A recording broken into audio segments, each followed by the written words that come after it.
Narito tayo ngayon sa BSU Campus La Trinidad Benguet upang tunghayan ang Indigenous Peoples Month North Celebration 2024. Masayang ipinagdiwang ng mga residente ng La Trinidad Benguet ang Indigenous Peoples Month na idinaos sa Benguet State University Ground kamakailan lamang. Ang nasabing aktibidad o selebrasyon ay upang kilalanin at bigyang pugay ang mga kontribusyon, kultura at mga pakikibaka ng mga katutubong mamamayan. Sinimulan ang aktibidad sa isang parada na ginanap sa kahabaan ng La Trinidad Highway hanggang sa BSU Ground Oval na pinangunahan ng La Trinidad MPS Mobile.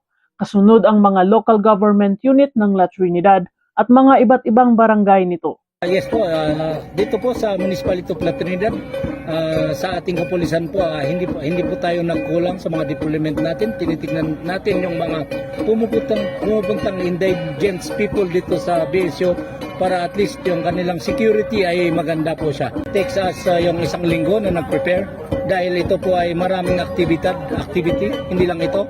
Meron po silang medical mission. Ito ay mahalaga po dito, ito sa ating mga kababayan dito in the province of Benguet.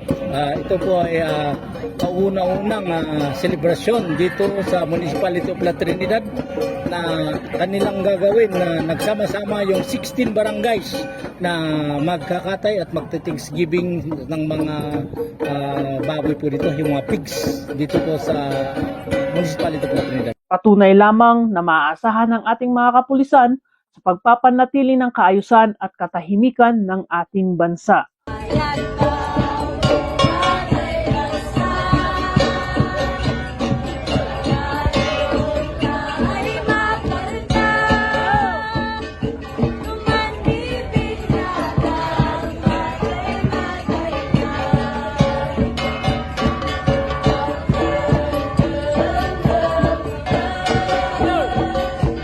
Mula dito sa La Trinidad Benguet, ako ang inyong PNN correspondent, Patrolman Sumkad, alagad ng batas, taga-taguyod ng Balitang Pulis.